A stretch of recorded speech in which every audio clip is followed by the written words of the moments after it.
Okay, so welcome to step one of the simple sales system. And this step is called the desire roadmap. And it's how to help your clients quickly get to yes by understanding their number one desired result. So, what we're trying to do here is we're trying to have a conversation where we're really understanding our clients, understanding their needs, and helping them achieve their goals so that they can get to an enthusiastic yes without any sales tactics or tricks or anything that just doesn't feel good.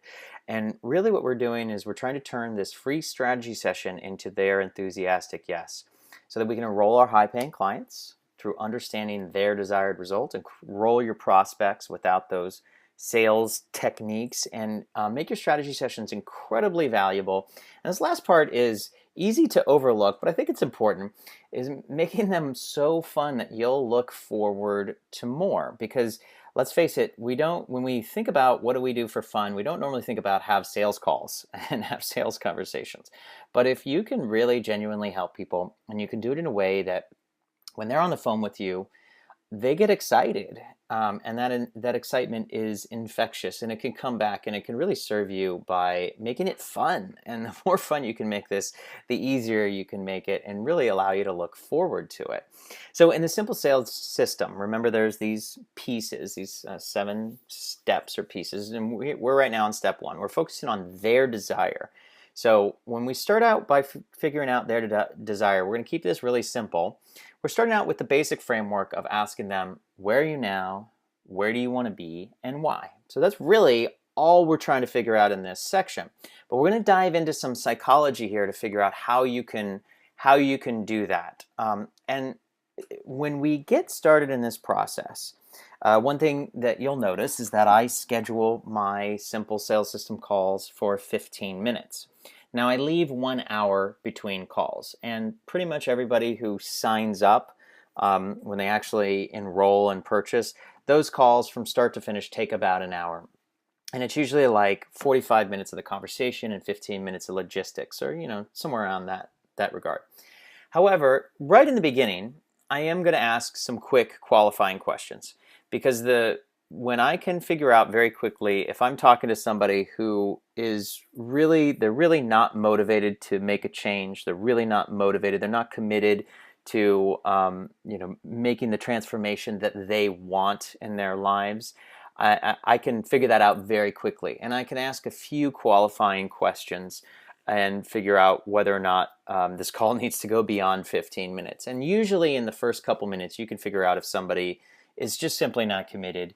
And in those cases, you're going to keep the calls to 15 minutes because there's no need. If you know somebody's going to be a no, there's just no need to have an hour-long phone call. In fact, you need to not have hour-long phone calls with somebody who you know is just not committed. And so I ask quick clarifying questions, make sure they're in context. I'm going to ask quick goals. So, and you can also ask them things like, what are they willing to invest in? And so depending on what you're doing, what your program is, you can ask them these qualifying questions to quickly find out whether or not they are motivated. And so like, for example, in a business context, I can ask somebody right up front, very simple, quick qualifying questions. What is your list size? How much did your business make last year? How much do you want it to make in the next 12 months? What are you willing to invest in? Are you committed to getting the growth that you are desiring here? And I can really know very quickly whether or not they're committed. You can just put in the same context questions about what you are trying to accomplish to figure out if they are qualified or not. Now we're going to move on to the next step, which is the figuring out what they want, why they want it, and how to get from here to there. And in order to take this next step, we're going to look inside inside the human mind, inside our brains. And I got this from listening to Simon Sinek, who wrote a wonderful book called Start With Why. And he's talking about why do people buy from you? And what he broke down is he said, people don't buy what you do, they buy why you do it. And when you look at where do people come up with this why in terms of the decision-making process that we go through and actually buy from you, he said this is firmly based inside our brains and inside our three different layers of brains that we have inside our minds. And the outside layer, the neocortex, that's our rational analytical thought, and then the two inner layers that make up our limbic system. And what it turns out is that all decisions to buy are made inside the limbic system. And the neocortex is where rational thought lives, that's where analytical thought lives, that's where our language, our math, our reasoning skills, and that's where, frankly, no lives. As opposed to inside the limbic systems, that's where we have feelings such as trust and loyalty, and this is where all decisions are made, and this is where our emotions live. Now, there is no language center inside the limbic system. And so this is where when you see people who, some people might say it was a gut decision, or I listened to my instincts, or I chose to listen to my heart to go and choose this program. Well, all of that occurred inside the limbic system.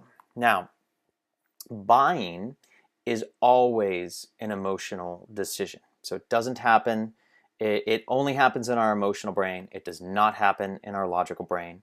So these feelings of trust, loyalty, our human behavior control, our decision making, our intuitive decisions, all of that happens in the limbic system. And where does the rational brain come into this? Well, the rational brain comes into this after the decision is made. So somebody will make a decision, and it might be unconscious or just right on the edge of our consciousness. And then the rational brain comes up with the logical reasons to justify the intuitive decisions, okay?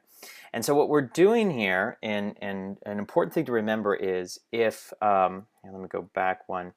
So the important thing to remember is that when these intuitive decisions are made, how does this happen in the buying process? Well, it happens with your client imagining the future. Specifically, in order for our customers to make a decision to hire us, they must be able to imagine themselves in the future enjoying the benefits of the results of working with us. Remember, this decision will actually be made inside the limbic brain, and they might imagine themselves in the future enjoying the benefits, enjoying the results of working with you, and then they say things like, you know what, it feels right. My intuition is saying this is right. My instincts are saying I need to do this. And the reason why is because they are imagining themselves in the future working with you, enjoying the results and the benefits. If they can't imagine themselves in the future with the results that they want to get from working with us, they will not get to a yes. So how do we invite them to imagine the future? Well, in neurolinguistic programming, they call this future pacing. And essentially this is future mental imagery. By inviting your customer to imagine themselves in the future, experiencing the benefits of having achieved their goals. I'm always going to emphasize when I say things like their goals, I'm going to underline it because they're not our goals. We want to help them with their goals, and that's what's going to get them to imagine themselves in the future. And the best way to do this is by asking them questions about their goals and to get very specific in their answer of their big goal. Now, the more specific and vivid, the more likely they will imagine themselves in the future. Okay, and so what we want to do when we're starting this process of where do you want to be and where are you now, where do you want to be, and why? Now, notice that was very, very general, and the intention is to simply encapsulate this first section.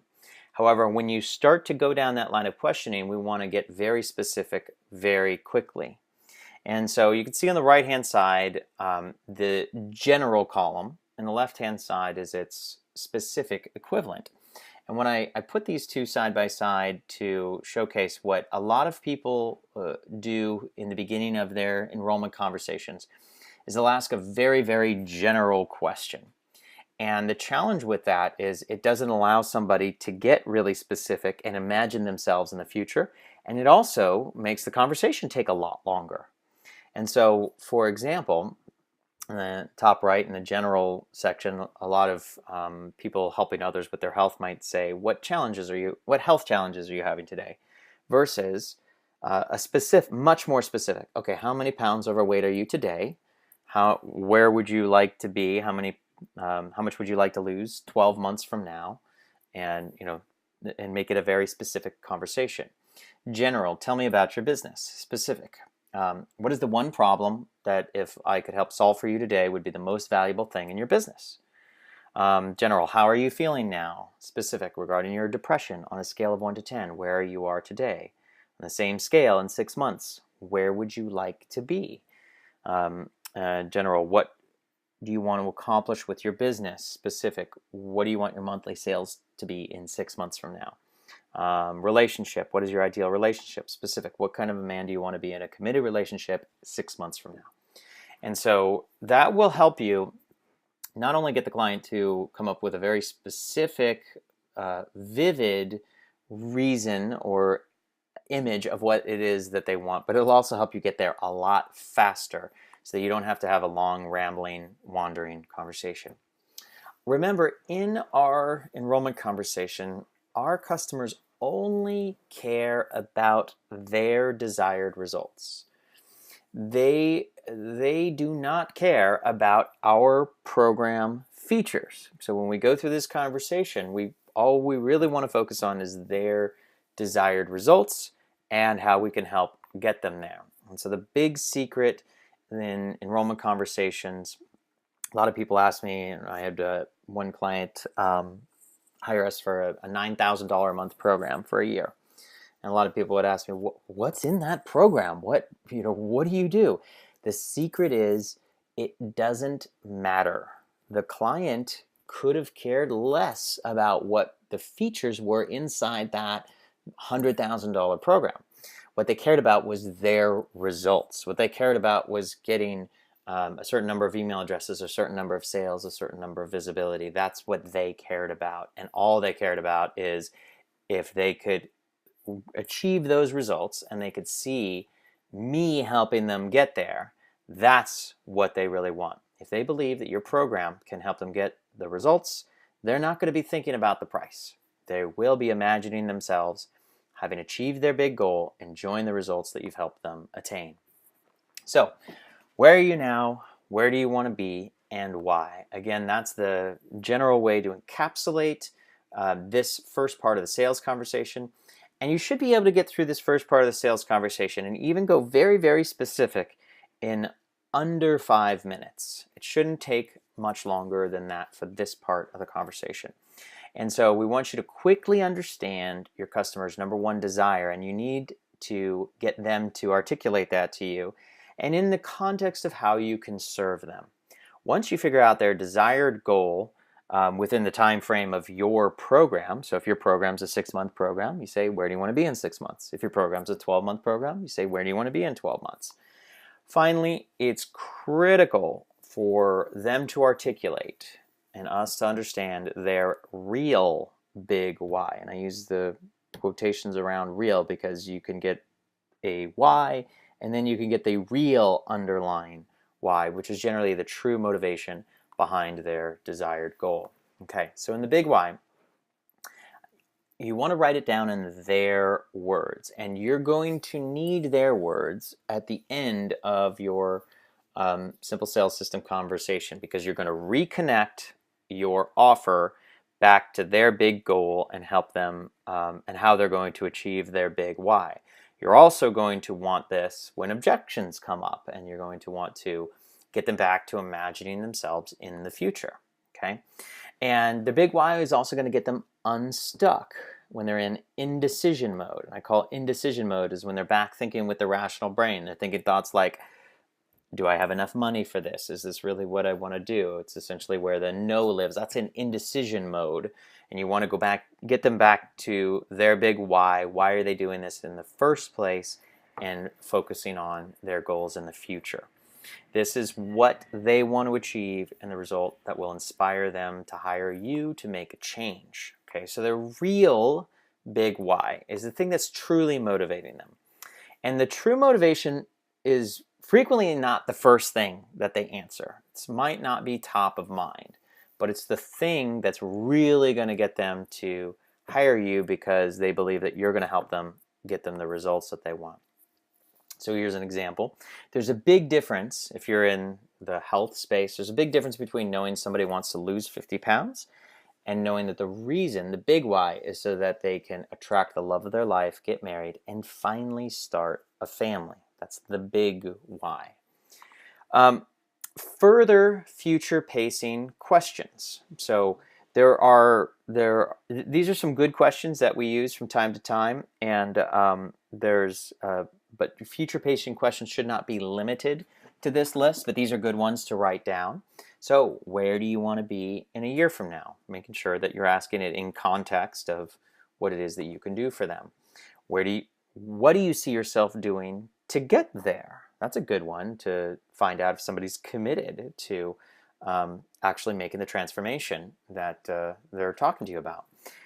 How do you see us working together to help you get there? I like that one a lot, because then they're basically telling you why they want to hire you and what you need to tell them in order to get them to hire you. What are you committed to doing to attain your goals? Where will you get stuck or quit along this journey? How would you like my help getting through your challenges?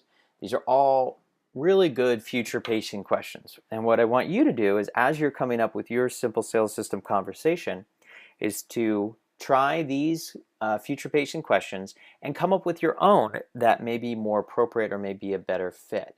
And so keep it open as you're doing this, that your simple sales system script is going to evolve over time.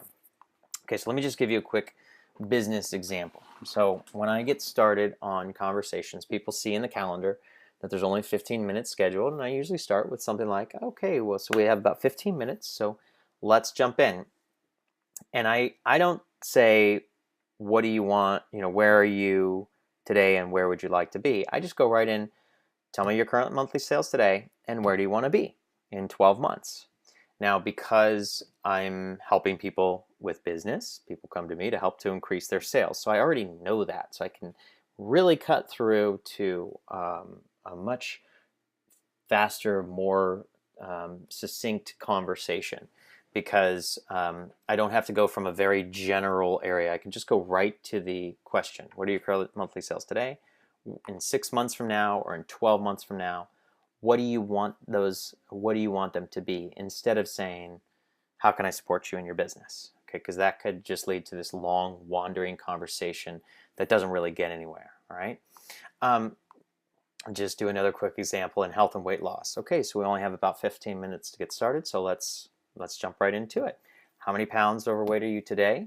Where would you like to be? What is your ideal weight that you would like to achieve in 6 months, instead of how can I support you in achieving better health? One last one, I'll just do dating advice. I only have about 15 minutes. What kind of men are you attracting now? Describe your ideal man that you want to be in an exclusive relationship in 6 months, instead of what kind of guy are you looking for? Okay, so hopefully that gives you some good ideas for your niche. Your customers' words, desired result. Your customers will tell you exactly what they want if you ask them the right way. And so I just gave you several examples of questions, the future pacing questions. You're going to write down their desired results, and in doing so, you're going to want to drill down to get the true desire, their motivating why. So you might have to follow up with details until you get the full picture. And in my experience, I pretty much always have to follow up with detailed questions. I usually don't get, in fact, I can't remember ever getting the actual real motivator on the first question. And there's different ways to follow up with drill down questions. You can follow up with when somebody answers their first question, you can say, great, what's important about that to you? Or what will that do for you? Or will the best part of that be to you? And what we're trying to do is we're trying to drill down to that real underlying motivator, that real why. So sometimes when their first answer may be the thing that they pay you for. And so they might say, well, I want more sales. Like, okay, great. So what do you want with more sales? What do you want to do that? Well, and then they'll start to give you more behind that why of why do they want to increase your sales. And that real follow-up answer will get them to imagine themselves in the future. And this is where having purchased your product or service, this will be their big motivator, and you need to understand this and write that down. And what we're doing in this process is we're moving the client from indecision to desire. And that's that way to get them to purchase your program, imagining themselves in the future, having already purchased it, and restating their big why at the end will bring them back from that indecision back into desire. So let me give you another quick example. When I go through these simple sales systems. So in 6 months, where do you want your sales to be and why? $10,000. Wonderful. What would that do for you? Oh, well, then I could finally relax. I could pay all my bills and I could take my family on a vacation. Fantastic. Specifically, where would you take your family on a vacation? Well, I'd really like to be able to take them to Italy. Great. Where in Italy and when? And I try to be fully transparent about this so that it doesn't in any way feel like a sales technique, because I really need to understand what is that motivator in order to help them get there. And so what I do is I say it's important for you, if you can get really specific, the more specific you can be, the more likely you are to achieve your goals. And I want you to write this down. In fact, I even want you to go online and find an image in Italy of exactly where you're going to be. Because if you do that and you can paste that up on your wall, you're 10 times more likely to see it. So share with me as specific as you can be. And again, I would just be transparent. As you can see here, it's proven people who write down specific goals are 10 times more likely to hit them. Well, okay, I've always imagined going to the Amalfi Coast, and I would like to do it next summer. Great. Where in Amalfi? Now, maybe they haven't thought that far ahead, and that's okay.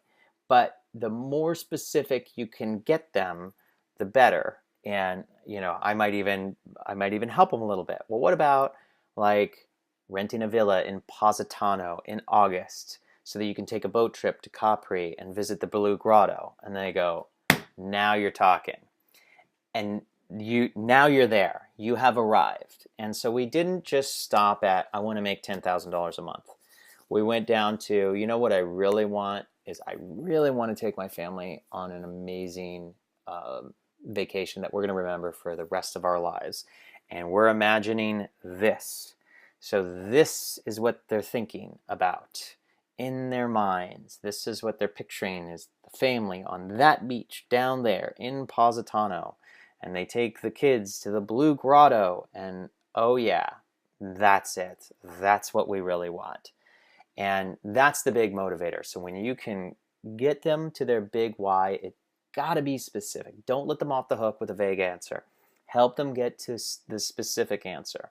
And again, because I feel like because I'm fully transparent about it, it never feels manipulative, like I'm not trying to do something. I'm trying to just get them to tell me what it is that they really deep down want so I can help them get there.